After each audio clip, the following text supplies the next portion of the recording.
Puisse Dieu encore ce matin parler au cœur de chacun d'entre nous. Nous voulons être réceptifs à sa parole. Nous croyons que c'est par elle que Dieu se révèle. Alors je vous souhaite une bonne écoute. On va ouvrir la Bible ensemble, si vous voulez bien, dans l'Évangile selon Luc, au chapitre 1er.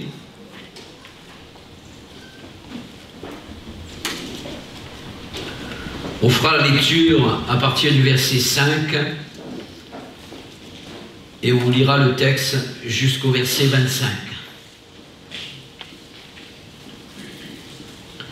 Du temps d'Hérode, roi de Judée, il y avait un sacrificateur nommé Zacharie, de la classe d'Abia. Sa femme était d'entre les filles d'Aaron et s'appelait Élisabeth. Tous deux étaient justes devant Dieu, observant d'une manière irréprochable tous les commandements et les ordonnances du Seigneur. Ils n'avaient point d'enfants parce qu'Élisabeth était stérile et ils étaient l'un et l'autre avancés en âge. Or, pendant qu'il s'acquittait de ses fonctions devant Dieu, selon le tour de sa classe, il fut appelé par le sort, d'après la règle du sacerdoce, à entrer dans le temple du Seigneur pour offrir le parfum. Toute la multitude du peuple était dehors en prière à l'heure du parfum. Alors un ange du Seigneur apparut à Zacharie et se tint debout à droite de l'autel des parfums. Zacharie fut troublé en le voyant et la frayeur s'empara de lui. Mais l'ange lui dit, « Ne crains point, Zacharie, car ta prière a été exaucée. Ta femme Élisabeth t'enfantera un fils, et tu lui donneras le nom de Jean. Il sera pour toi un sujet de joie et d'allégresse, et plusieurs se réjouiront de sa naissance. Car il sera grand devant le Seigneur. Il ne boira ni vin, ni liqueur enivrante. Il sera rempli de l'Esprit Saint dès le sein de sa mère. Il ramènera plusieurs des fils d'Israël au Seigneur, leur Dieu.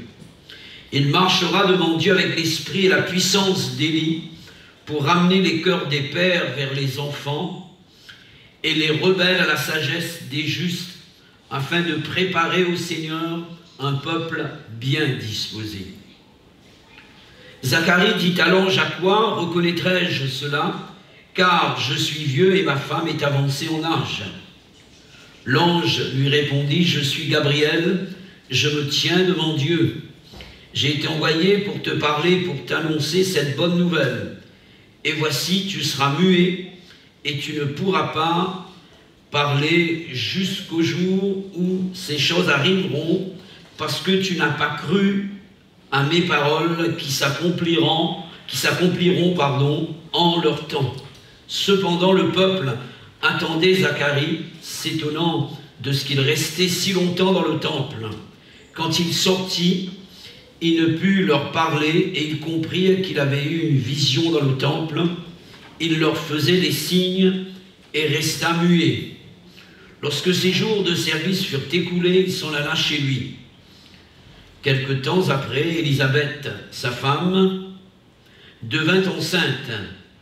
Elle se cacha pendant 5 mois, disant, « C'est la grâce que le Seigneur m'a faite quand il a jeté les yeux sur moi pour ôter mon opprobre parmi les hommes. » Amen.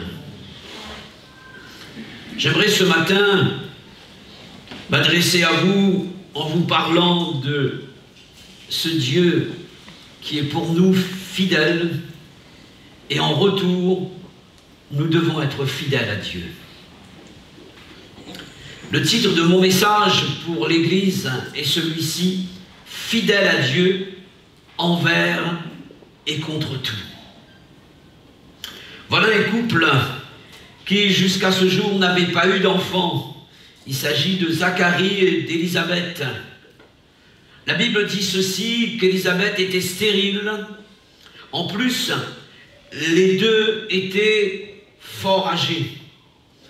Humainement parlant, c'était impossible à ce couple de pouvoir procréer. Pour le juif, la fécondité était considérée comme une malédiction, je dirais la stérilité, pardon. Et la fécondité comme une bénédiction, selon Genèse, chapitre 1er, verset 28, lorsqu'il est parlé de la création de l'homme et de la femme, il est dit ceci, que Dieu bénit Adam et Ève, et il leur dit, soyez féconds. On comprend que la fécondité pour les enfants de Dieu est une bénédiction, et pour le peuple juif à l'époque. On peut parler de la stérilité comme, je dirais, de la désapprobation divine envers un couple, envers une femme. Et c'était considéré comme cela aux yeux d'Élisabeth et aussi de Zacharie, son époux. Voire même une honte pour la femme. Ce qui explique les paroles de l'action de grâce d'Élisabeth dans le verset 25. Après que le Seigneur ait béni cette femme, voici ce que la Bible dit, elle va s'exprimer de cette manière. C'est la grâce que le Seigneur m'a faite quand il a jeté les yeux sur moi pour ôter mon opprobre. Dans d'autres versions, il est dit pour ôter ma honte. Nous comprenons la douleur de ce couple et son désir de voir Dieu manifester sa puissance en leur faveur. Le premier réflexe de quelqu'un qui connaît Dieu lorsqu'un problème est là, d'après vous, c'est quoi? C'est de prier. Et c'est ce qu'a fait Élisabeth et Zacharie, puisque dans le verset 13, il est dit que Dieu a entendu leur prière. Cela veut dire que ces personnes ont passé du temps dans la prière. Seigneur, interviens. Seigneur, fais quelque chose. Seigneur, mets-nous au large. Fais un miracle, s'il te plaît. Et la Bible montre que, malheureusement, jusqu'à ce jour, il n'y a pas eu d'intervention de Dieu. Alors, qu'a fait ce couple? Quelle a été la réaction de Zacharie et d'Élisabeth? Ont-ils abandonné la course? Ont-ils perdu leur zèle, leur flamme, leur enthousiasme pour Dieu?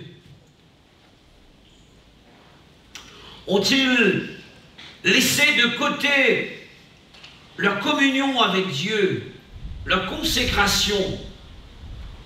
Se sont-ils dit, étant donné que Dieu ne répond pas, alors on va vivre n'importe comment et faire ce que bon nous semble?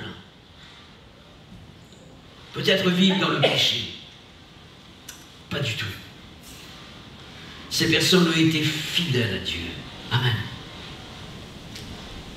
Fidèles à Dieu envers et contre tout. J'aimerais considérer avec vous deux domaines dans lesquels Zacharie et Élisabeth ont été fidèles à Dieu. Premièrement, ils ont été fidèles à Dieu dans l'obéissance à sa parole. Que nous dit l'Écriture à ce sujet? On va lire ensemble, relire plutôt dans le verset 6. Le verset 6. Tous deux étaient justes devant Dieu, observant d'une manière irréprochable tous les commandements et toutes les ordonnances du Seigneur. Amen. Ils auraient pu dire, Seigneur, tu n'as pas répondu à notre prière. Comment pourrions-nous être fidèles à ta parole? Alors, je parle à la manière de l'homme, alors que toi, tu n'as pas été fidèle à notre demande, à notre parole. Je raisonne comme l'homme, d'accord? Tu nous demandes d'être fidèles à ta parole. Je vois ici des cœurs qui connaissent Dieu. Amen. Qui connaissent Dieu. La Bible dit que tous les deux étaient justes devant Dieu. Et être juste devant Dieu signifie être juste aux yeux de Dieu, ou selon Dieu. Le contraire serait de dire la justice selon l'homme ou aux yeux des hommes. Il s'agirait ici de notre propre justice. Et cette propre justice selon l'homme vient des œuvres. Et que nous dit la Bible à ce sujet? Que cette justice-là, selon l'homme, est comme un vêtement souillé devant Dieu, aux yeux de Dieu. Donc il n'est pas question de cette justice. La justice selon Dieu est la justification. Je vous donne une définition simple de la justification. La justification est un acte gratuit de la grâce de Dieu, et j'insiste, de la grâce de Dieu, par lequel il pardonne tous nos péchés et nous accepte comme si que nous étions justes.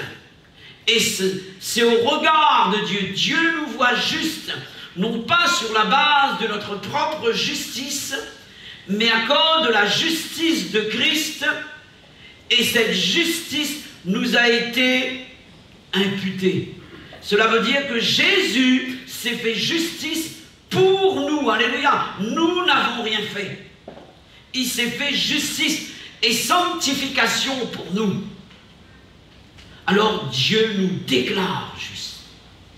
Non pas sur la base de nos mérites, non pas sur la base de ce que nous sommes, de ce que nous faisons, mais il est question de la foi, la justice selon la foi. Amen. Cette doctrine, l'apôtre Paul l'a présentée dans son épître aux Romains. Seulement parce que Dieu avait justifié le couple Zacharie et Élisabeth, ces derniers vont lui être obéissants. Leur obéissance ne dépendait pas d'une bénédiction temporelle que Dieu pouvait leur accorder, et notamment de pouvoir procréer et donner naissance à un enfant. Leur obéissance ne dépendait pas d'une bénédiction temporelle, mais du fait que leur âme était sauvée, ils avaient reçu le pardon de Dieu, ils étaient déclarés justes, et leur route était le ciel. Alléluia. C'est cela qui faisait la joie et le bonheur de ce couple. Réjouissez-vous de ce que votre nom est inscrit dans le livre de vie. C'est cela qui doit faire notre bonheur, mes frères et sœurs. Le fait d'être sauvés et d'être déclarés justes devant Dieu et de marcher vers le ciel. Alléluia. Ils ont obéi à Dieu alors qu'ils n'avaient pas d'enfants. Alors qu'ils n'avaient pas d'enfants. Qu'en est-il pour toi ce matin? Pourquoi mettons-nous en pratique la parole de Dieu? Est-ce seulement parce que Dieu a pu satisfaire nos besoins temporels? Ou bien parce que nous savons que Dieu nous a sauvés et cela nous suffit? Amen. Les autres choses nous seront données en surcroît, nous dit la Bible. Il est dit, cherchez premièrement le royaume de Dieu et sa justice. Alléluia. Et les autres choses nous seront données en surcroît. Que Dieu nous aide à tendre nos regards vers l'essentiel. Je ne fais pas de vers, mais l'essentiel, c'est le ciel. Alléluia. L'essentiel, c'est le ciel. Tu peux tout avoir sur cette terre, mais si tu n'as pas le ciel, tu as tout perdu. À quoi cela sert à un homme d'avoir le monde entier s'il perdait son âme?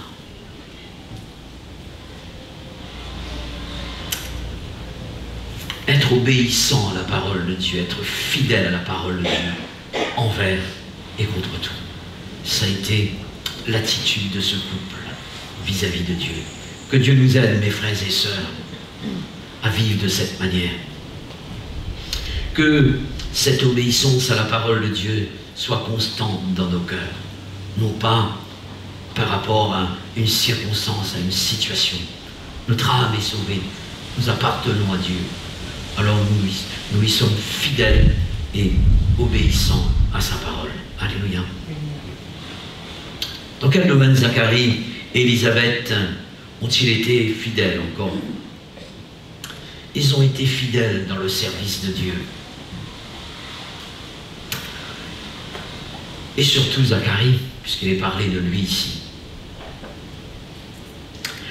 On va relire du verset 8 au verset 9, s'il vous plaît.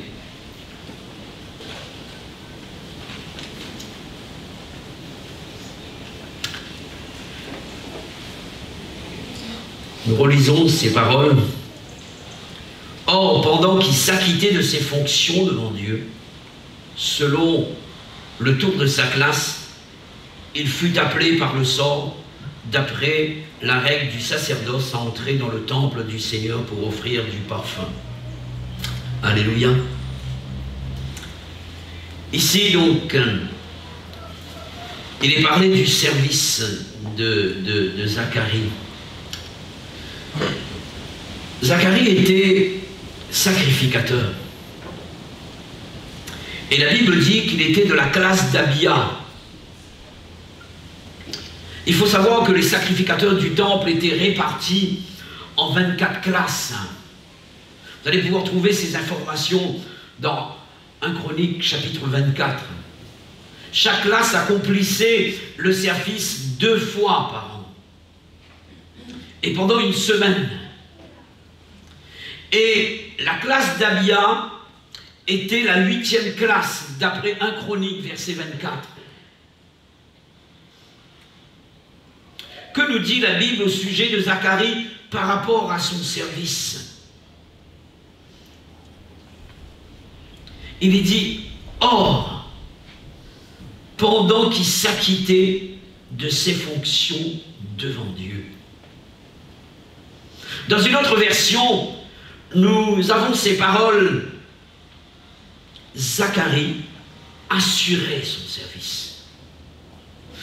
Dans le verbe assurer, nous trouvons la racine sur, n'est-ce pas? Cela signifiait que son service devant Dieu était sûr. Amen. Que les autres classes qui n'étaient pas de service cette semaine-là pouvaient compter sur lui. Amen. Il s'était engagé dans cette fonction et il l'assurait avec fidélité. Alléluia. Les autres qui servaient de cette manière dans ce domaine-là pouvaient avoir confiance en lui. Son service était assuré. Les autres étaient sûrs de lui. Il s'était engagé. Il avait donné sa parole. Alors il a tenu parole.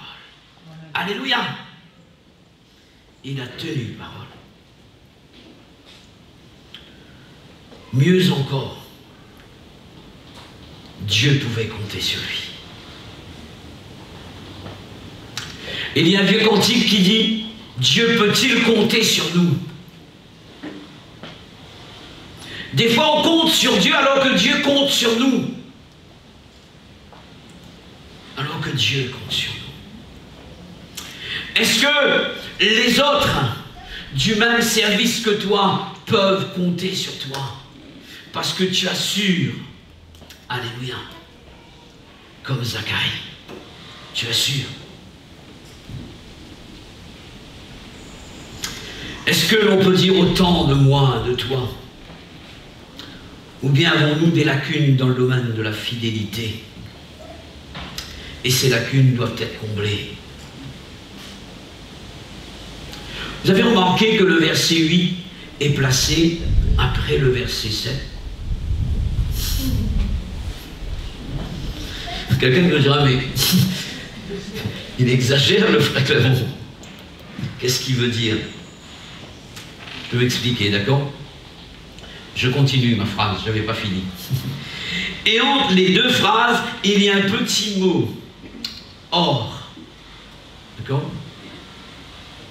Or est une conjonction de coordination. Cela veut dire que ces deux phrases sont conjointes. D'accord? Conjonction. Coordination également. Coordonner. Mettre en ordre, ensemble, et joindre les deux. C'est ce que cela veut dire. Il y a un lien entre le verset 7 et le verset 8. Alléluia. C'est ce petit or là qui unit les deux phrases. Voici ce que donne la phrase. Il n'avait point d'enfant parce qu'Élisabeth était stérile et ils étaient l'un et l'autre avancés en âge. Malgré tout, c'est ce que cela veut dire. Malgré tout, Zacharie assurait son service. Amen. Son service ne dépendait pas du contexte. Il aurait pu présenter à Dieu un motif valable pour l'homme. Une excuse. Quelqu'un dira que les excuses sont faites pour s'en servir. C'était un homme fidèle. Amen. La Bible dit un homme fidèle. Est-ce que l'on va trouver cet homme-là? Et Dieu cherche des hommes fidèles. Dieu cherche des chrétiens fidèles. Dieu cherche une église fidèle. Je suis étonné que pendant cette période de Covid, les chaises, la salle est presque vide. Et Dieu doit être étonné dans son ciel. Que Dieu nous aide, mes frères et sœurs, à lui être fidèles, quel que soit le contexte dans lequel nous vivons. Amen. Si Dieu nous était infidèle, mes frères et sœurs, heureusement qu'il est le fidèle. Alléluia. Si Dieu m'était infidèle, je ne serais pas là ce matin. Si Dieu ne me parlait pas, si Dieu ne me renouvelait pas dans ma foi, dans ma consécration, dans ma vision des choses, je ne serais pas là ce matin. Mes frères et sœurs, nous servons un Dieu qui est fidèle. Et nous lui devons la fidélité. Le service de Zacharie était un service qui se faisait devant Dieu et non pas devant les hommes. Devant Dieu. Il y a une différence entre servir devant Dieu et devant les hommes. Servir devant les hommes, c'est pour être vu. Mais servir devant Dieu, c'est être humble. Alléluia. Dans le sens que Dieu voyait cet homme et voyait son service. Il y a une pensée de Dieu, il y a une parole de Dieu qui m'a fort étonné. Il est dit que Jésus, un jour dans le temple, s'est assis devant le trône. Vous savez que tous les dimanches, Jésus est assis devant le trône. Pour voir comment on y mettait, comment, je ne vais pas développer le verbe mettre, le verbe, comment on servait, voilà. Comment on servait, de quelle manière? Il regarde cela. Alléluia. Il regarde cela. Comment on sert. Et Zacharie avait compris que Dieu le voyait. Il savait qu'il pouvait mentir aux hommes en leur présentant des motifs, des excuses pour ne pas servir. Mais à Dieu, c'était impossible. C'était impossible. Alors il est franc, il est vrai, il est sincère.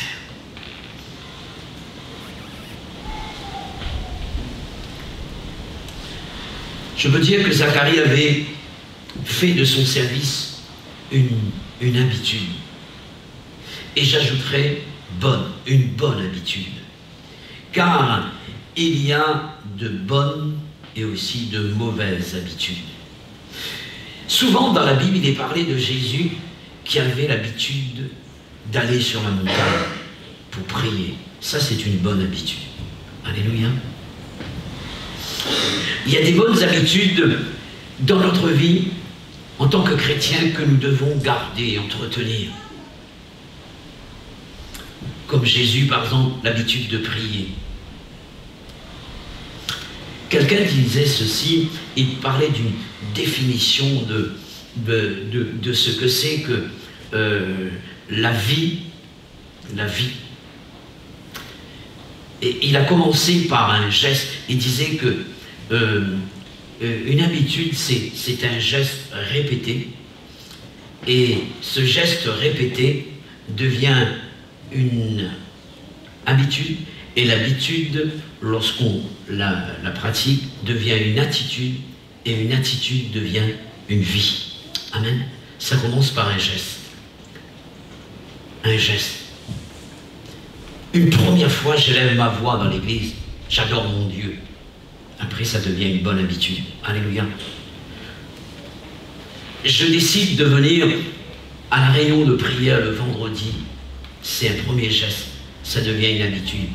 Ensuite, une attitude. Ensuite, une vie. Je décide d'être fidèle dans mon service. Alléluia. Après, c'est plus compliqué. C'est notre nature à nous. C'est notre nature à nous.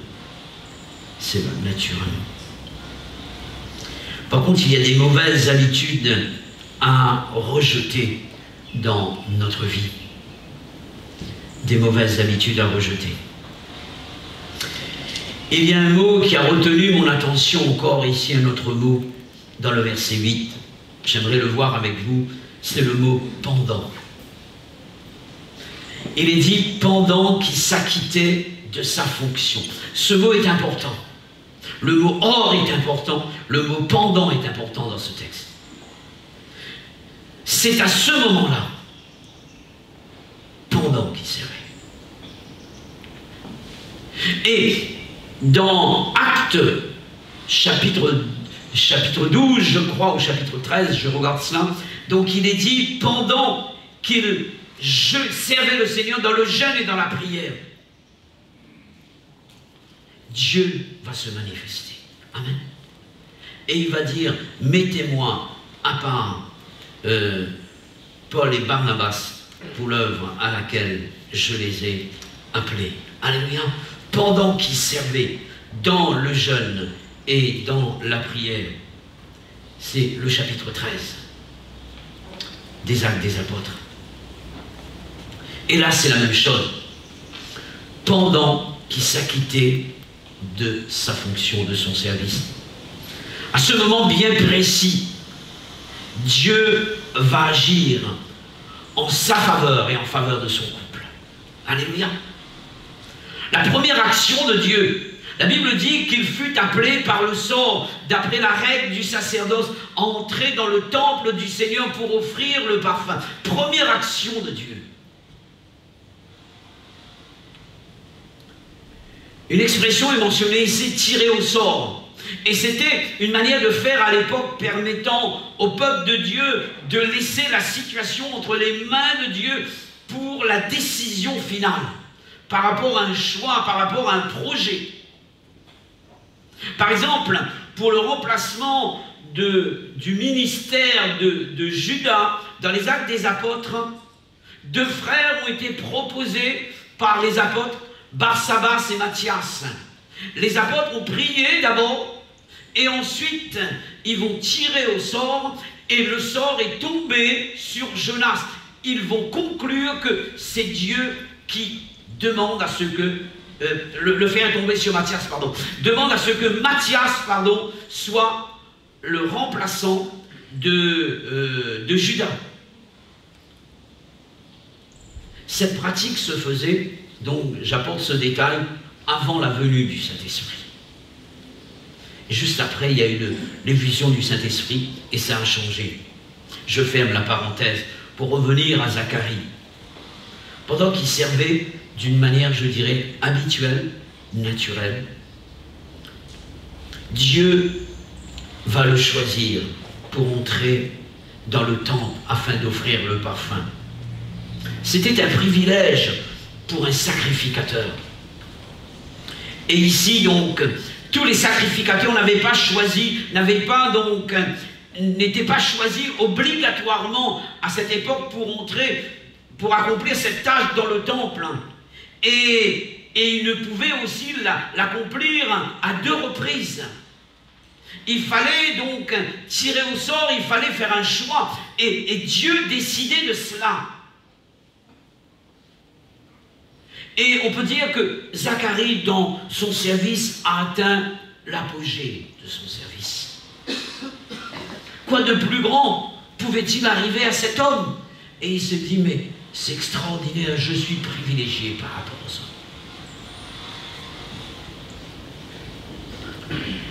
J'aimerais vous parler de la deuxième action de Dieu qui s'est déroulée à cause de cette première action. Parce qu'il était dans le temple. Amen. Parce qu'il était dans le temple. Et il a été choisi. Le sort est tombé sur lui. Donc il était dans le temple. Dieu a voulu qu'il soit lui personnellement dans le temple. Parce que Dieu avait prévu quelque chose pour lui. Et c'était dans ce lieu-là que Dieu se manifestait, que Dieu se révélait. Alléluia. Et là, qu'est-ce qui se passe? On a lu ensemble. Un ange va apparaître à Zacharie. Alléluia.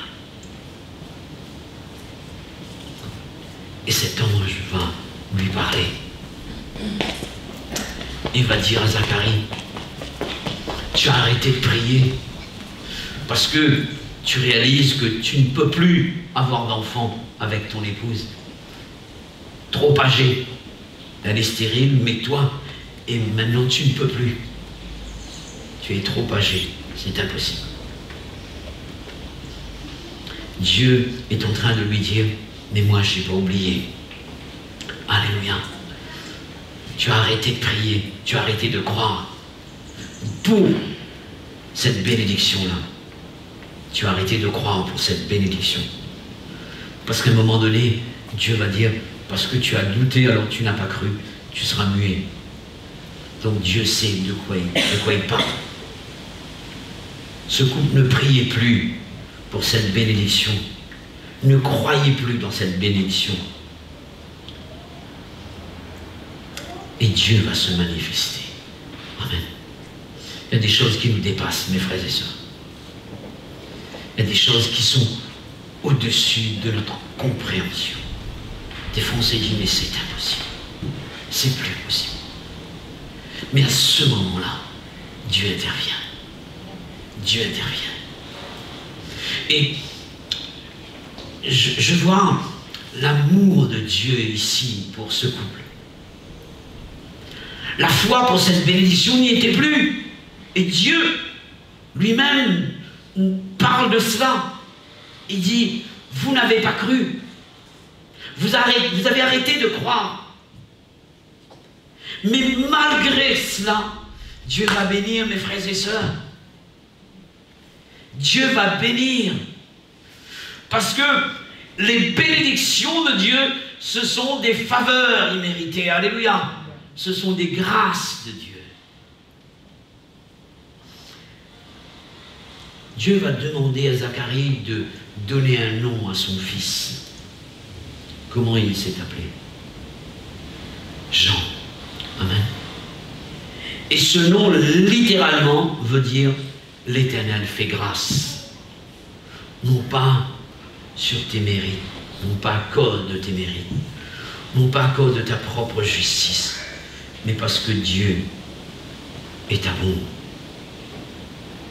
Cette grâce, mes frères et sœurs, et je termine, nous parle de la fidélité de Jésus envers et contre tout. Amen. Je vais lire un passage, ensuite on va bénir Dieu ensemble. J'appellerai de nouveau les musiciens pour nous introduire dans un cantique. Ensuite, on va partager le Saint-Repas ensemble. On va bénir Dieu. On va l'adorer. Parce que Dieu est fidèle, mes frères et sœurs. Je lis pour vous dans Éphésiens, chapitre 3, verset 20.